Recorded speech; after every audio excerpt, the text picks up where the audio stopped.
তারুণ্যের বুদ্ধিভিত্তিক বীজতলা সাইদিয়া ছাত্র কাফেলা কর্তৃক আজকের এই বহুমাত্রিক বক্তৃতার আয়োজনে আপনাদের সবাইকে জানাই আন্তরিক শুভেচ্ছা। আহলান ওয়া সাহলান। সেই সাথে হৃদয় থেকে কৃতজ্ঞতা জানাচ্ছি আমাদের সম্মানিত অতিথিবৃন্দের প্রতি, যাদের জ্ঞান গর্ব আলোচনায় আমরা সমৃদ্ধ হব, যাদের চিন্তার উত্তাল স্পর্শে আমরা আলোকিত এবং প্রজ্জ্বল হব ইনশাআল্লাহ। প্রিয় উপস্থিতি,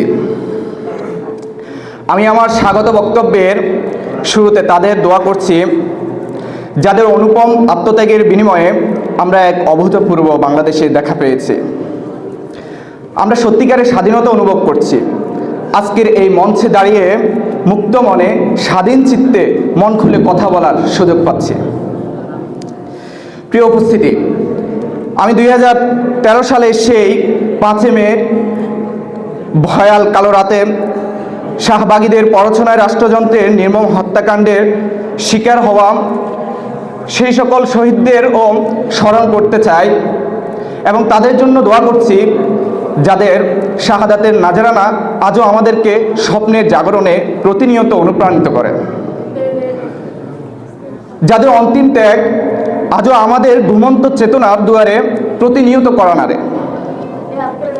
আরও সবার জন্য দোয়া করছি আল্লাহ তাআলা ইসলাম, বাঙালিয়ানা, সাম্য, মানবিক মর্যাদা এবং সামাজিক ন্যায় বিচার প্রতিষ্ঠার প্রতিটি লড়াই সংগ্রামে যাদের আত্মত্যাগে আমরা আজকে এক বাংলাদেশ পেয়েছি, আমাদের আত্মপরিচয় পেয়েছি, তাদের জন্য দোয়া করছি আল্লাহ তাআলা তাদের শাহাদাকে কবুল করুন, তাদের এই নাজরানাকে, তাদের কবরকে নূরান্বিত করুন, রহমতের পাকশেষে শীতল রাখুন। প্রিয় উপস্থিতি,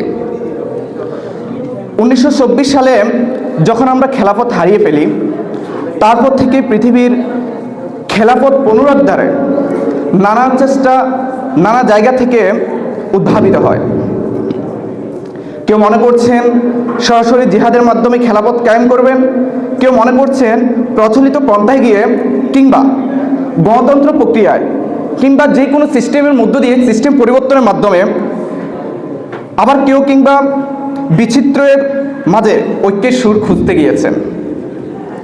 এখন আমরা যেটা মনে করছি যে প্রশ্নটা হচ্ছে,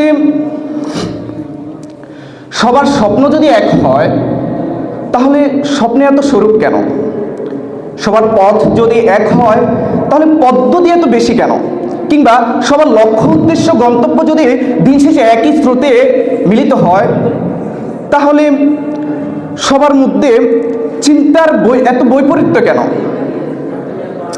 কিংবা এত বিভাজন তৈরি হলো কেন আমাদের মধ্যে? ঠিক এই প্রশ্নটার উত্তর জানতে আমরা আজ এই মঞ্চে আলাপ তুলছি সাইদিয়া ছাত্র কাফেলা কর্তৃক আয়োজিত আজকের এই বক্তৃতা সেমিনারে। প্রিয় উপস্থিতি, আপনাদেরকে আমাদের সাইদিয়া ছাত্র কাফেলা সম্পর্কে কিছু কথা বলি। আমাদের কাফেলা তারুণ্যের উদ্গীরণের একটি উৎসব।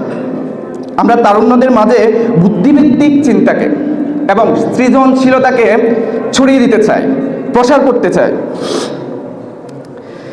আমাদের মাদ্রাসা ব্যাকগ্রাউন্ডের ছাত্রদের মধ্যে একটা সংকট আছে যে আমরা যখন সংকট মোকাবেলা করতে চাই বা সংকট মোকাবেলা করতে যাই তো অনেক কিছু করতে চাই, অনেক কিছু হতে চাই, বাকি কেউ বুদ্ধিভিত্তিক হতে চায় না, কেউ গবেষক হতে চায় না, অগাধ স্টাডি করব, একটা বিষয় নিয়ে গভীর চিন্তা বিবেচনা করব, আমরা তা হতে চাই না। আমরা প্রচুর বইপত্র পড়ি, কিন্তু কখনো কি নিজেকে প্রশ্ন করেছি আমাদের বই পড়াগুলো কেমন যেন এন্টারটেনমেন্টের জন্য হয়ে গেল, সাময়িক বিনোদনের জন্য হয়ে গেল?